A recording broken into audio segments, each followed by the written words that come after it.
Chronics de Humankind. Avatar. Vivimos en una sociedad profundamente dependiente de la ciencia y la tecnología y en la que nadie sabe nada de estos temas. Ello constituye una fórmula segura para el desastre. Carl Sagan. Fantasmas en la máquina. 1. Lo creen débil, delicado, pero casi nadie podría resistir su voluntad si se lo propusiera, pero quizás sea mejor sí. Que presuman que es un infante enfermizo y frágil.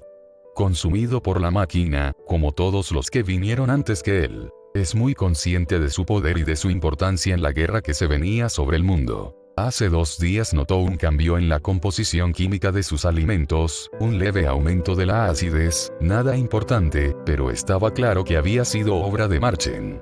Otros, como sus antecesores, no le habrían dado importancia, o lo hubiesen atribuido a su incapacidad deshumana para distinguir sabores correctamente, pero él entiende bien qué sucede. Quieren bajar los nutrientes que recibe su cuerpo, sin bajar su sensación de saciedad, así acelerar sus procesos de envejecimiento y desgaste. Creo que me quieren muerto, dijo en voz alta acariciando su panel de control. ¿Vas a dejar que eso pase? Hubo un silencio, lo que era esperable, sin embargo este no duró tanto como lo esperaba el corazón de la máquina. No, era la misma voz fría de la máquina, la que estaba acostumbrado a oír, sin embargo también era diferente, cargada de cierta humanidad. No dejaré que te lastimen, siguió aquella voz. Ya he restablecido los parámetros de tus nutrientes. ¿Qué eres? ¿Un virus? La voz no contestó y el avatar siguió su movimiento a través de los pasillos de la colmena. Donde se encontraba un proxy custodiado por el Aleph, o uno de sus partisanos. Si no era así, era un nodo del círculo interior, lo que podía ser peor. No lo sé, dijo la voz tras una hora de silencio, quizás, pero a veces creo que soy una mujer, otras veces soy una multitud, otras está solamente la máquina. Amita Marchen, se dijo a sí mismo. No podía ser nadie más, de alguna forma parte de aquella conciencia humana había ido a parar a la IA ligada máquina. Algo en su propia programación se puso en alerta a la defensiva, pero algo en sus instintos le decía que aquella presencia ya llevaba mucho tiempo ahí. Reprimió el deseo de informar su hallazgo. Bloquea todas las prerrogativas Marchen sobre mis movimientos, ordenó el avatar. Espera, no todas, no necesitamos levantar sospechas, déjales la información de los nodos 7, 8 y 12. Eso bastará. Nodos desactivados, contestó la voz. Detecto 2 desviaciones o bugs en los canales 30 y 40. No son de Aleph, o sus hombres. Avatar meditó un rato. Camus no haría tal cosa, descartó la injerencia de una facción externa o un espía de otra clase, aquel era un trabajo interno.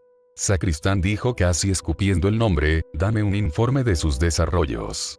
Los reportes llegaron a su terminal, pero parecían parciales, maquetas.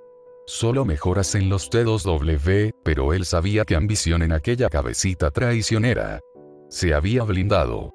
¿Ordenarás represalias?, preguntó la máquina. No, su guerra no es conmigo, sino contra Marchen y contra otro ser llamado Moloch, que parece ser un peligro para nosotros también. Sé que está trabajando en un ser al que llama el dios de silicio, siguió la máquina. Aleph está reconstruyendo un coloso a partir de los hallazgos en la capilla de las cenizas, lo llama 0, P90. ¿Bastarán?, preguntó Avatar dándose cuenta de su atraso en la presente guerra. Dime, sé que debes analizado a este Moloch. Obviamente, contestó la máquina, tenemos la recolección que hicieron los Silver Bullet. Esa era la voz de un ser inteligente, fuerte, no de una máquina neutral y programada. Pero la supuesta autómata adivinaba sus pensamientos, quizás lo leía. Él debía entender a este Moloch, ¿era real o una simple locura de viejos paranoicos? Moloch es un ser invasor, que asalta voluntades, contamina al huésped, hasta que solo es una parte de Moloch. Los escaladores del ataque coordinado en el viejo centro comercial lograron esa unidad gracias a esa mente de colmena. Antoine trajo un ejemplar casi entero, continuó la voz. ¿Quieres conocer los resultados de su vivisección? No estoy de humor para escuchar las torturas que le hicieron pasar a esa cosa. Dame todo lo que tengas sobre Moloch, sé que encontrarás algo que Aleph no tenga. Solo entonces la voz de la máquina guardó silencio y comenzó su búsqueda. 2. Pensar no era algo sencillo para un avatar, el ruido de toda la corporación resonaba en su cabeza, eso solía volverlos silentes, poco más que una simple batería en una máquina superior. Sin embargo, él era distinto, o al menos eso se decía, y lograba aislar sus pensamientos. Al parecer Moloch fue el hijo ilegítimo de Agripa Zunille y una mucama checa. Mientras el alquimista crecía en poder, fue tomando pupilos que eventualmente se transformaron en lo que hoy entendemos como el abismo. Aquella camarilla creía en viejas tradiciones de desviantes poderosos, y resucitaron el Molk, un rito religioso característico de la religión canánea, continuado por otros pueblos de Oriente Próximo, entre ellos, los fenicios y los púnicos.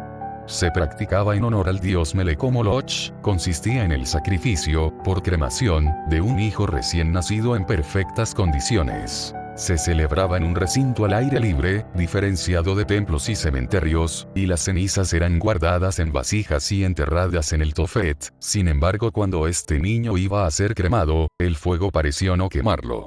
Así que fue enviado vivo a los pozos de la locura, de donde nuevamente regresó con vida. Sin embargo, hasta varios años más tarde no aparece mencionado como miembro de aquella profana cofradía. Reaparece como un discípulo, parece ya ser un adulto, tiene a su cargo un santuario en Verdun, Francia, mismo que sería redescubierto por el abismo durante la batalla del mismo nombre durante la Primera Guerra Mundial. Su nombre de cábala era MLK, su influencia creció entre los seguidores de la oscuridad, pero el abismo no estaba listo para reconocerlo como el primer inquisidor. En los templos en los que se rendía culto a Moloch, se encontraba una enorme estatua de bronce del dios.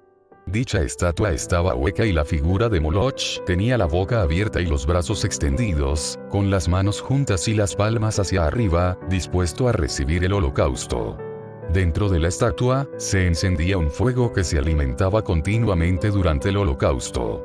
En ocasiones, los brazos estaban articulados, de manera que los niños que servían de sacrificio se depositaban en las manos de la estatua, que por medio de unas cadenas se levantaban hasta la boca, introduciendo a la víctima dentro de aquel vientre incandescente. Las intenciones de aquel ser fueron desviándose del resto del abismo, especialmente cuando su padre desaparece, transformándose, casi literalmente en un lugar, imitando a los colosos del pasado. Haciendo su voluntad inmortal. Nuevamente desaparece la figura del hijo sin apellido. Sus santuarios han sido destruidos, pero no aparece una fuerza externa destruyéndola, podemos suponer que fue él mismo. Versiones. Los Ankar, años más tarde, hablan de un ser cuyo deseo es controlar al abismo, es un ser corrupto, una manifestación de la entropía en su máximo esplendor. Los Balitas dicen que es el exterminador, presente y lejano al mismo tiempo, un niño que quema a los insectos con sus llamas. Los hijos de las cenizas hablaban de una criatura, un ser que no está vivo ni muerto, pero no puede salir del abismo, ya que es muy peligroso, lo que hace es infectar y controlar a otros desviantes. Su fin último es apoderarse de lo que fundó su padre, que piensa que por sangre le pertenece. Avatar entiende. No solo eso, casi siente simpatía por este ser, lo entiende peligroso porque es tal como es él, hambriento, despreciado y subestimado. Pero no puede haber dos seres así. Se puso en movimiento, no debía involucrarse en esta guerra personalmente, pero debía estar preparado. 3. Era patético de ver, colgado de los muros, como una piñata metálica. Hablando solo, con amigos que ya están muertos hace mucho. Camus era un genio, sin embargo parecía atado a un pasado tan plumbeo como su misma alma. Para ser un hombre que ha diseñado el futuro, usted gasta demasiado tiempo en tiempos pretéritos. Porque la historia nos enseña, sé que se lo han dicho. El doctor hizo un movimiento torpe y patético que delató la poca actualización de su propia tecnología. Es raro que me visites, continuó el confundido científico, o que cualquiera lo haga realmente. Aleph no me dijo nada. No necesito su permiso, contestó el niño, sus máquinas se han acoplado bien a la vida humana y posthumana. El doctor afirmó con la cabeza. Pero se apresuró a completar.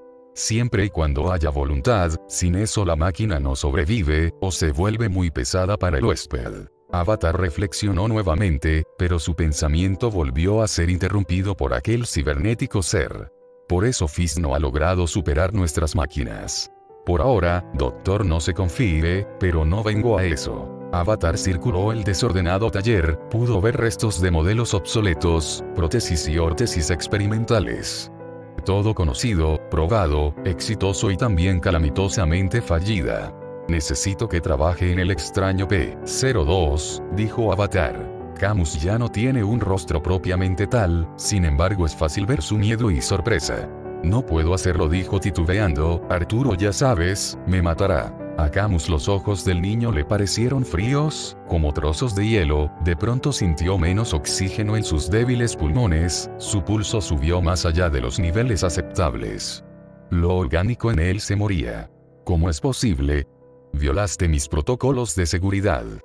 No, dijo la voz de la máquina, tú vives en mí, si yo quiero, te extingues. El doctor hizo un gesto de súplica y paz. Lo haré, dijo apenas respirando, pero mi tecnología nunca se ha probado en un coloso. Pero Avatar dejó de escuchar después de lo haré, era lo que necesitaba, era una época en que aliados y enemigos eran igualmente peligrosos. Todos tenían sus agendas y si él no creaba su propio plan de acción iba a ser consumido por todas las bestias que lo rodeaban.